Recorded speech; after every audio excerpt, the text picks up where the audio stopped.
The morning started like any other on New Prospect. The mining machines hummed in the distance, pulling valuable metals from the rocky ground. Workers moved between the buildings of the colony, going about their daily jobs. The twin suns cast long shadows across the settlement that 3,000 humans now called home. Colonel Harrison stood on the observation deck of the main building, drinking his coffee and watching the sunrise.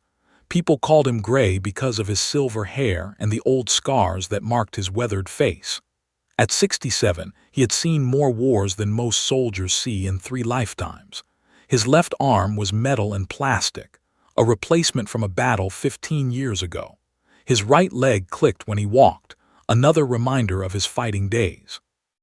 Gray was supposed to be retired. The colony hired him as their defense coordinator, a job that mostly meant checking the old orbital defense platforms and making sure the emergency systems still worked. It was quiet work, the kind an old soldier earned after decades of service. He liked the peace. That peace ended when the alarm started ringing. "Colonel Harrison to the command center," came the voice over the speakers. "We have incoming ships." Gray set down his coffee and walked quickly through the halls. His metal leg clicked against the floor with each step. In the command center, Technician Lisa Park looked up from her screens with worry in her eyes. "Sir, we have 5 unknown vessels dropping out of hyperspace," she said. "They're big, much bigger than anything we've seen before." Gray looked at the main screen. 5 ships hung in space above their world, each one the size of a city block. They were dark and angular, covered in what looked like armor plating. Strange symbols glowed along their sides. These were not human ships. "First contact protocol," Gray said calmly. "Send the standard greeting. Let them know we're peaceful and want to talk." Lisa's fingers moved over her controls. After a few minutes, she looked up again.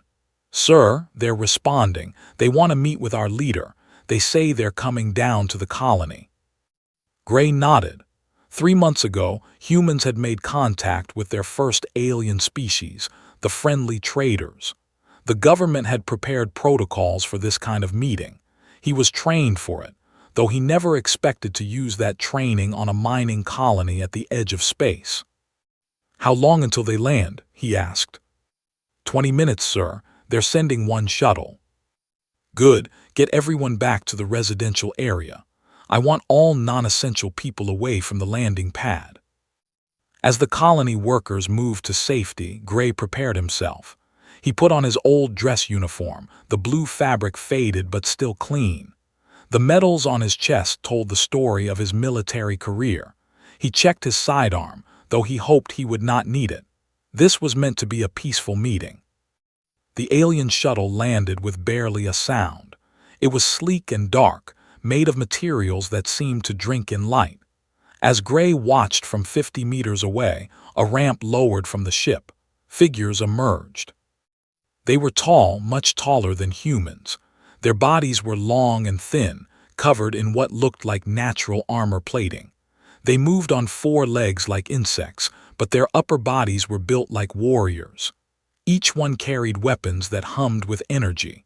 6 of them spread out in a line, and then their leader stepped forward. This one was bigger than the others.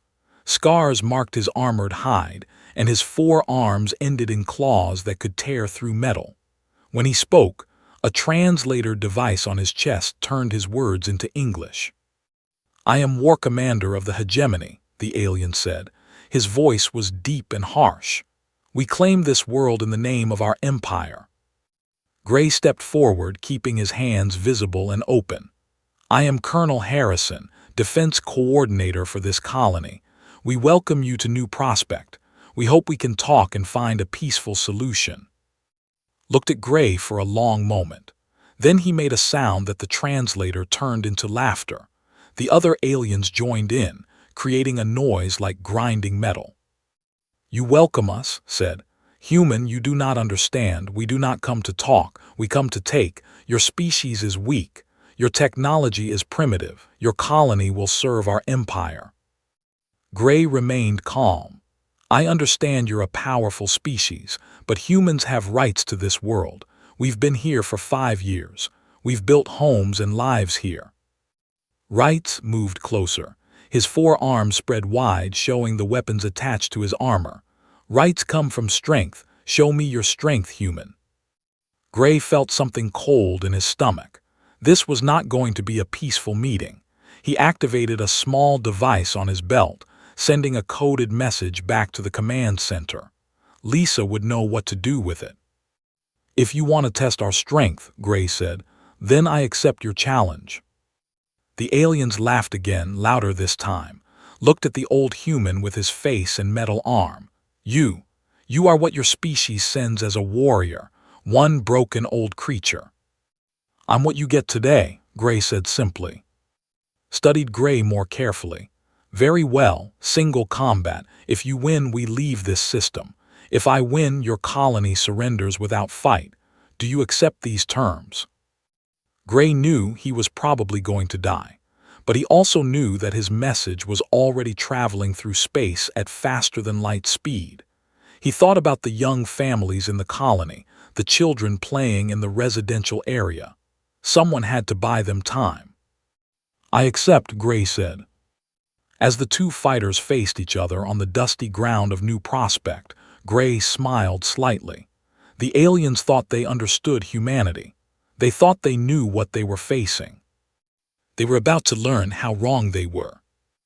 Walked in a circle around Gray, his 4 legs moving with the grace of a natural predator.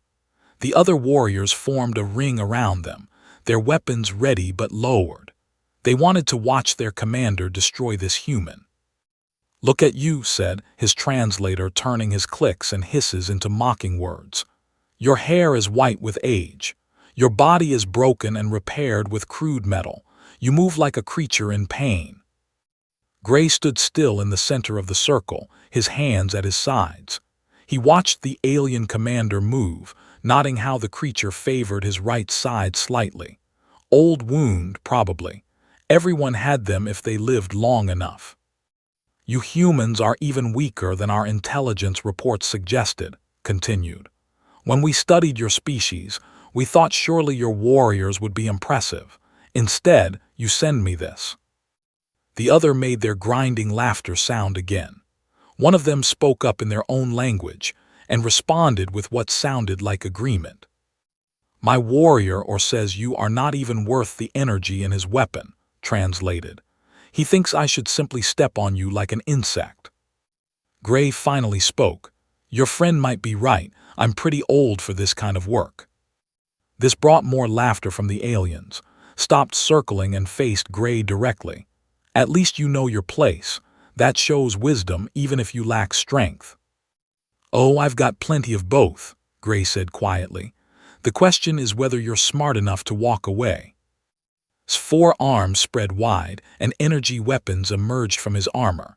They glowed with blue light and hummed with power. Brave words from a broken old creature, but words will not save you or your colony.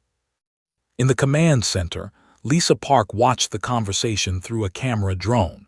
Her hands shook as she worked at her computer, following the orders that Gray had sent her. The coded message was already speeding through hyperspace to human military command, but she had other instructions too.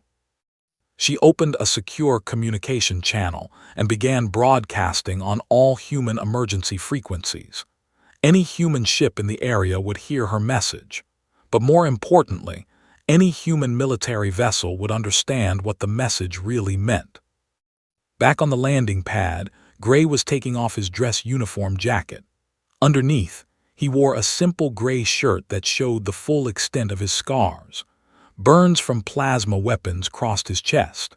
Surgical marks from where doctors had put him back together ran along his arms. His right shoulder was mostly synthetic, the result of an explosive blast that should have killed him. "Your species fights with children and cripples," asked. "No wonder you have remained on your small worlds.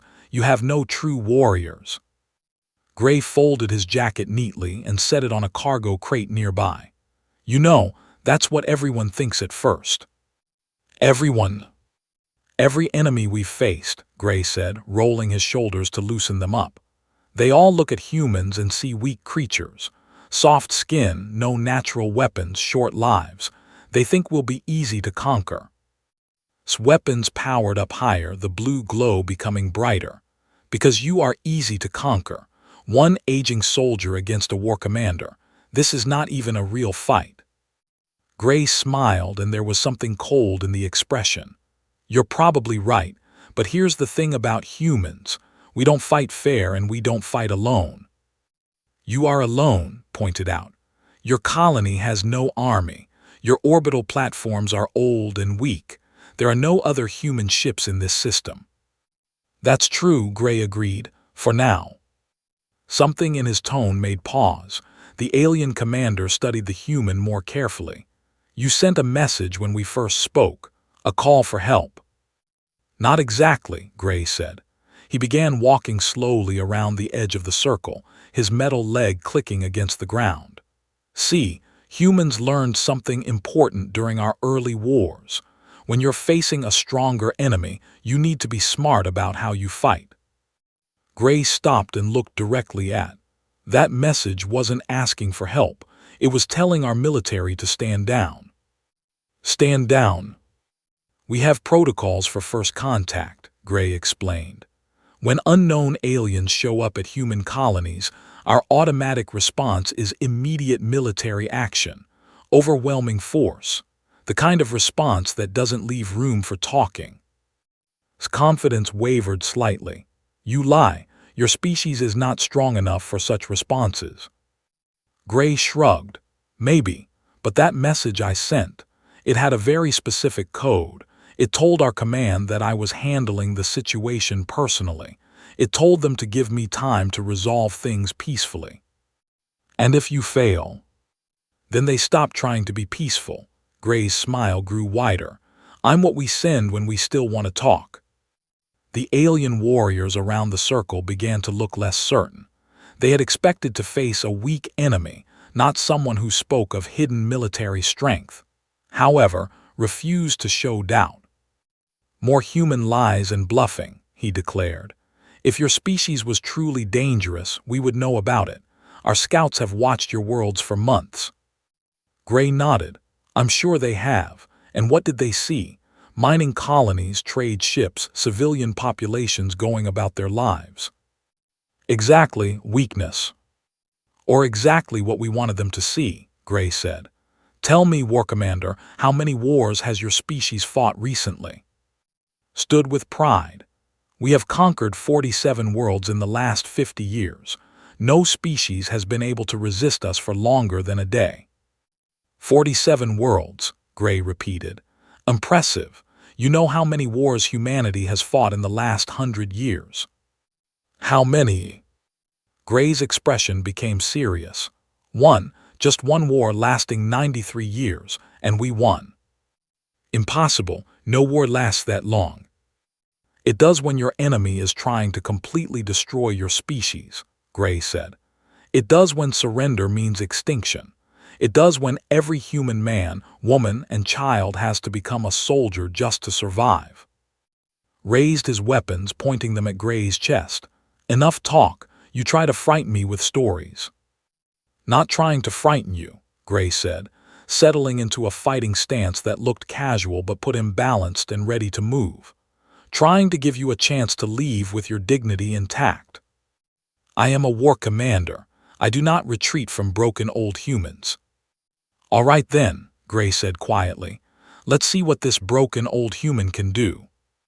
The fight was about to begin, and somewhere in hyperspace, Gray's message continued racing toward its destination. Time was running out for a peaceful solution. Fired first, blue energy beams cutting through the air where Gray had been standing. But the old soldier was no longer there. He had rolled to the side, using a cargo container for cover, moving faster than his age should have allowed. Stand and fight, roared, firing again. The energy blast melted a hole through the metal container. I am fighting, Gray called back, just not the way you expected. The alien commander charged around the container, his 4 legs carrying him forward with deadly speed. But Gray was already moving again, this time toward a stack of mining equipment. He grabbed a heavy wrench as he rolled past. Spun to track him, weapons ready, but Gray threw the wrench hard and fast. It struck one of the alien's energy weapons, knocking it from his hand. The weapon clattered across the ground, sparking. "Lucky throw," said, but his voice showed the first hint of uncertainty. 30 years of experience, Gray corrected. He was breathing hard but grinning. "You fight like someone who's used to having better weapons than his enemies." Fired his remaining weapons, but Gray was already moving again. The old soldier seemed to know where the alien would aim before himself decided. He ducked, rolled, and came up near a pile of metal pipes. "Your species relies too much on technology," Gray said, grabbing a pipe and testing its weight. "What happens when that technology fails?" To demonstrate, Gray threw the pipe like a spear. It struck another of his weapons, damaging its power coupling. The weapon sparked and went dead. Now the alien commander had only 2 working weapons. His confidence was starting to crack. "Impossible," muttered. "You are old and weak." Gray laughed, a sound without humor. "Old, yes, weak."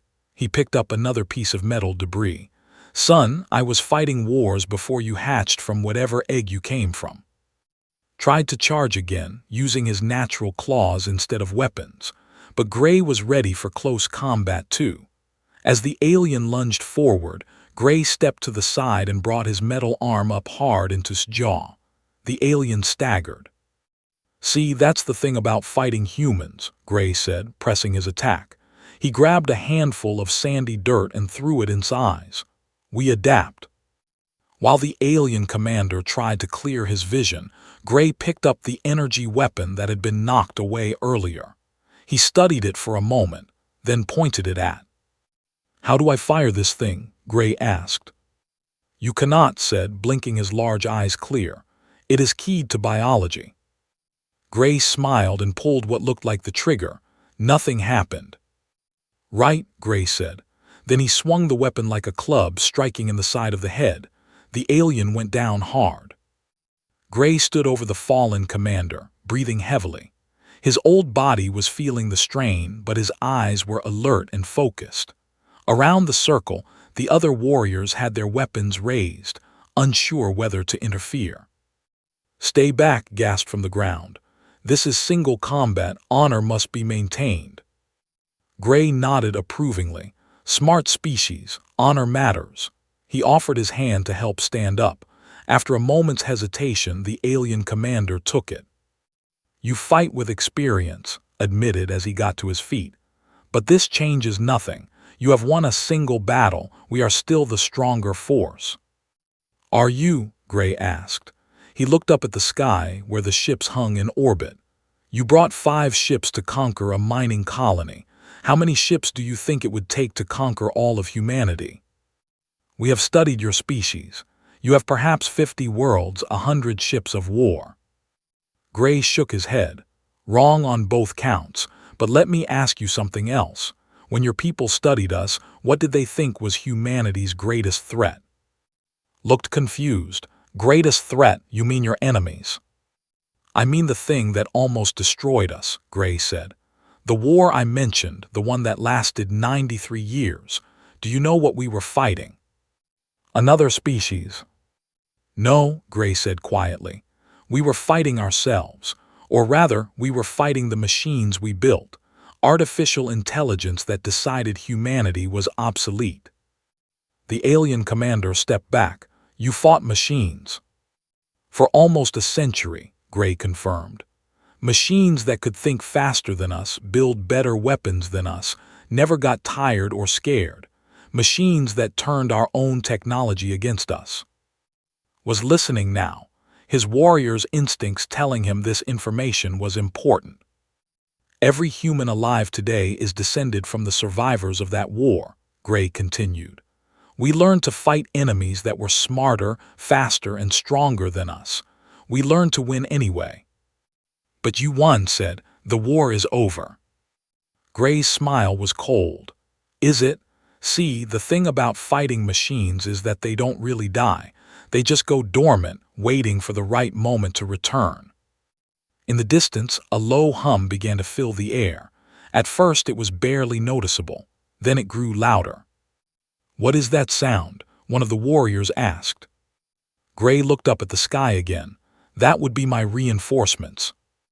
"Impossible. There were no other ships in this system." "There weren't," Gray agreed. "But that message I sent, it wasn't just telling our command to stand down, it was telling them how long to wait." The humming sound grew louder, and now it was coming from multiple directions. "You see," Gray said, "I told you the truth. I'm not humanity's strongest warrior. I'm not even close.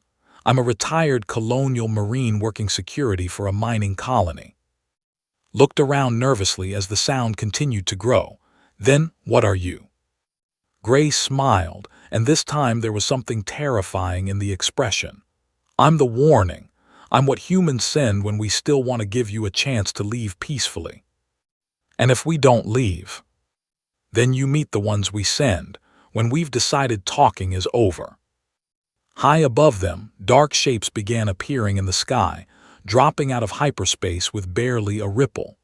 They moved with mechanical precision, forming attack formations as they approached the fleet. "Those are human ships?" asked, staring upward. "Those are human ships," Gray confirmed. "Would you like to surrender now, or would you prefer to see what they can do?" The first human ship to fully materialize was smaller than the vessels, but it moved with a grace that made the alien ships look clumsy in comparison. Its hull was dark metal covered in angles that seemed to bend light around them. No external weapons were visible, but energy readings from the ship made sensors scream warnings. Then came the second ship, and the third. Within minutes, 20 human vessels had appeared in the system, each one different from the others but all sharing the same predatory elegance. "5 ships," Gray said conversationally, still standing over. "You brought 5 ships to conquer a human colony. How do you feel about the odds now?" Looked up at his own fleet.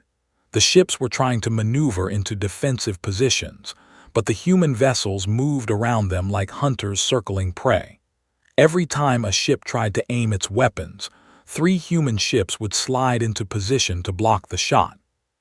"This is impossible," whispered. "Our intelligence said you had no major military presence in this sector."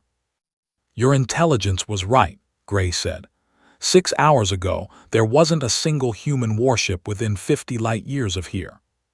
6 hours? "That's how long it took them to get here after receiving my message," Gray explained. "Human ships are fast when they need to be." On the ground around them, the other warriors were pointing their weapons at the sky, but they looked uncertain. Their ships were being surrounded, and there was nothing they could do about it from the planet's surface. A new sound filled the air. Transport ships were approaching the colony, coming down from the human fleet. Unlike the graceful warships, these vessels were clearly built for carrying troops. They landed in a rough circle around the original landing zone, keeping the shuttle in the center. Gray stepped away from and activated a communication device on his belt. "This is Colonel Harrison. Stand down and prepare to receive authority." "Understood, Colonel," came a crisp voice through the speaker. "Transport complete. Establishing perimeter." The transport ships opened, and humans began emerging. But these were not the same kind of human as Gray. These soldiers moved with perfect coordination, their powered armor making them nearly as tall as Their helmets covered their faces, but their weapons were clearly visible and ready. Watched in growing shock as more and more human soldiers took positions around the area. They moved without wasted motion, each one taking exactly the right position to support their teammates. In less than 5 minutes, 60 human soldiers had created a perfect defensive formation. "Who are these warriors?" asked. "Active-duty Marines," Gray said simply. "The current generation." One of the human soldiers approached Gray and removed his helmet, revealing a young face marked with the same kind of scars that Gray carried. The soldier saluted. "Colonel Harrison, sir. Marine Captain Tor's 3rd Battalion. We have the situation under control." Gray returned the salute casually. "Good to see you, Captain. Sorry to pull you away from whatever you were doing." "No problem, sir. We were just finishing training exercises in the system." Tors looked at the surrounded warriors with professional interest. "Standard first contact gone wrong." "They wanted to test human strength," Gray explained. "I thought you might want to show them what that actually means."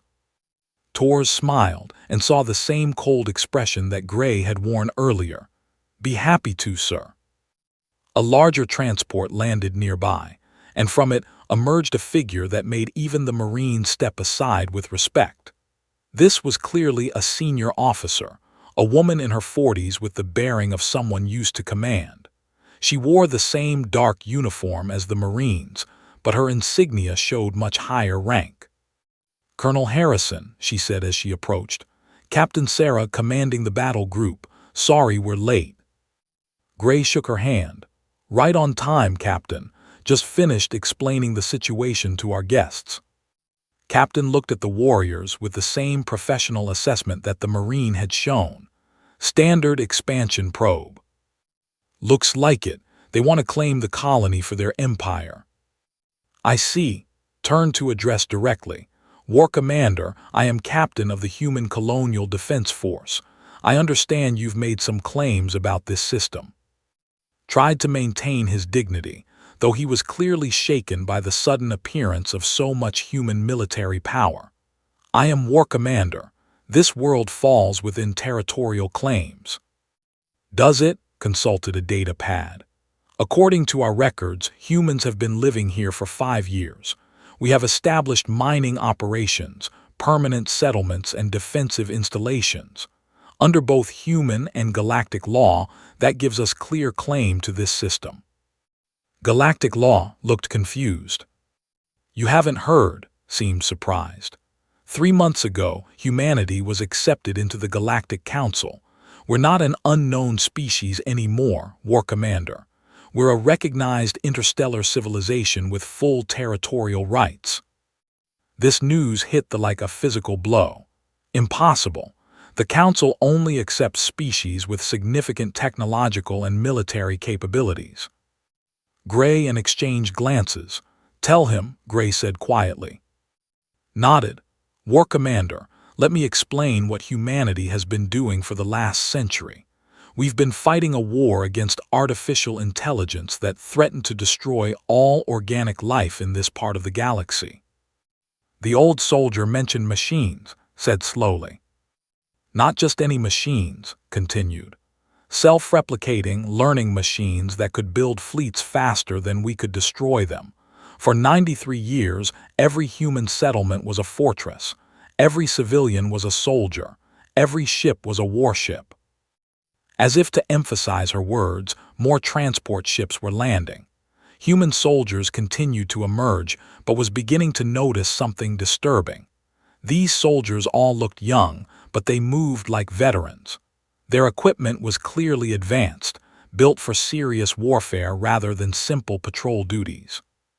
"How many wars have these soldiers fought?" asked. "These particular Marines," consulted her data pad again. "Tor's battalion just finished a 6-month deployment against AI remnants in the Outer Rim. Before that, they spent a year clearing infected systems in the Perseus Arm." "Infected?" "AI-controlled worlds," Gray explained. "The war might be mostly over, but we're still cleaning up the mess. These soldiers have been fighting machines that make your species look like children with toys." Captain Tors, who had been listening to the conversation, spoke up. "Sir, if I may, War Commander, my people have been fighting enemies that could calculate our battle plans faster than we could think them. Enemies that knew our tactics before we used them. Enemies that could rebuild destroyed fleets in days." Tors gestured to his soldiers.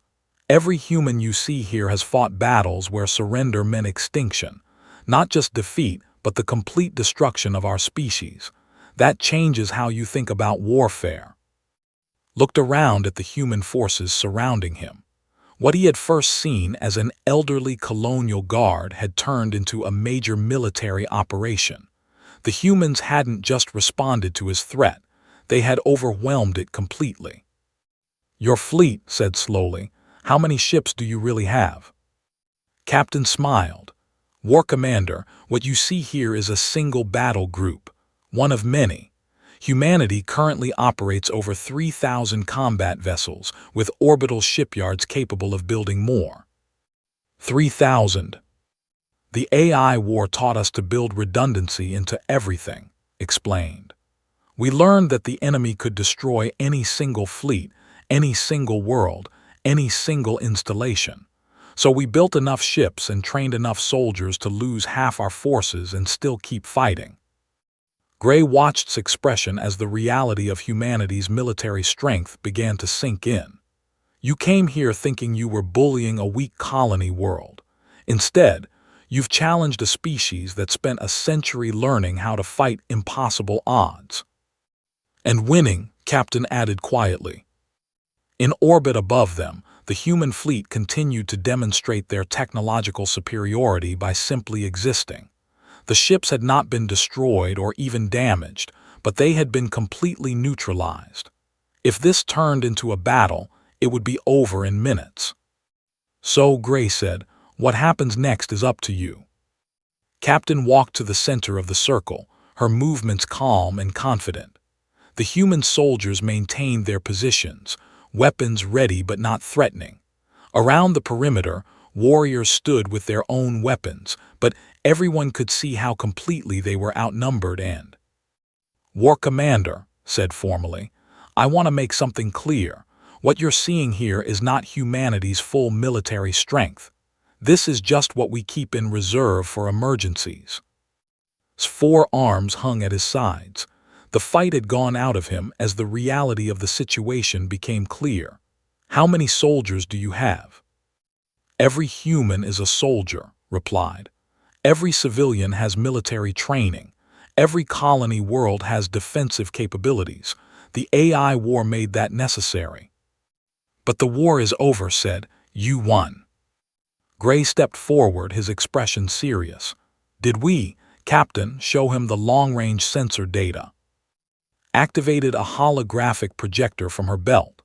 A 3-dimensional map of the galaxy appeared in the air between them, with different colored dots marking various star systems. Blue dots represented human space, red ones showed territory, and green marked other known civilizations. "This is the current galactic map," explained. "Now watch what happens when we add AI activity reports from the last 6 months." New dots appeared on the map, spreading outward from the galactic core.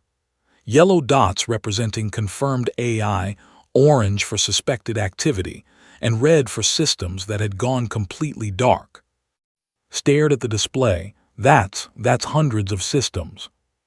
"The AI remnants are regrouping," Gray said quietly. "We hurt them badly, but we didn't destroy them completely. They've been building up strength in the deep galaxy, away from all known civilizations." Manipulated the display, showing projected movement patterns. "Our intelligence suggests they'll begin expanding again within 5 years. When they do, they won't just target humanity this time. They'll come for everyone," Gray added. "Every organic species, every civilization. That's their programming. Eliminate biological life and replace it with perfect machine efficiency." The holographic display showed the projected AI expansion as a spreading wave of red dots, washing over system after system. Space lay directly in the path. "This is why humanity was accepted into the Galactic Council so quickly," explained. "Not just because of our military strength, but because we're the only species with experience fighting this enemy." Looked at the display for a long moment, his warrior's mind calculating the implications. "You're saying my people are in danger." "All our people are in danger," corrected. "Humanity, every species in this part of the galaxy. The AI doesn't care about our politics or territorial disputes. It just wants us gone. Gray stepped closer too. That's why you have a choice to make, War Commander. You came here looking for conquest, but what you found instead is the chance for an alliance. An alliance? Think about it, Gray said. Your species has military experience, advanced weapons technology, and warrior traditions. Those are exactly the things we need for the coming war. Captain nodded. Humanity learned how to fight the AI through trial and error, losing billions of people in the process. We can teach other species our tactics, our strategies. We can share our technology and our intelligence. But only with allies, Gray added, not with enemies. Was quiet for several minutes, studying the holographic display. His fellow warriors waited for his decision, trusting their commander to choose wisely. If we accept this alliance, finally said, what would it mean for my people? Training exchanges, replied promptly. Your officers would learn human anti-AI tactics. Our engineers would work with yours to develop new weapons and defenses, joint operations against AI scouting parties, and territorial disputes. Gray smiled. Those tend to seem less important when you're facing extinction, but officially, humanity recognizes your people's right to your existing territory. In return, you recognize our colonies like New Prospect. What about this system specifically? Shared operation, suggested. Your people could establish their own settlement here, work alongside our miners. Both species benefit from the resources, and we strengthen our defensive capabilities. Looked around at the human soldiers surrounding him. Just minutes earlier, he had seen them as enemies to be defeated. Now they represented potential allies against a much greater threat. You could have simply destroyed my ships, he said slowly. Why offer alliance instead? Gray's expression became thoughtful. Because the old colonel here believes in giving people choices. Because humanity learned that making enemies wastes resources we need for fighting the real threat.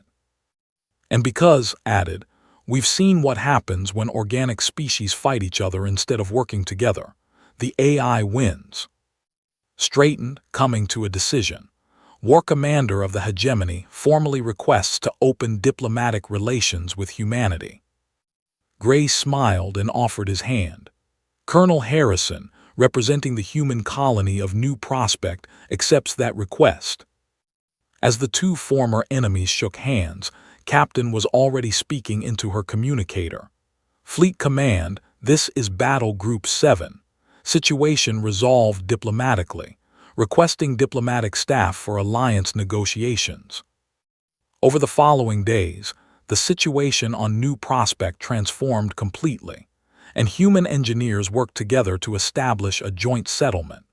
Young soldiers from both species began training exercises together, learning each other's tactics and capabilities. Gray found himself busier than he had been since retirement, serving as a liaison between the species. But he didn't mind.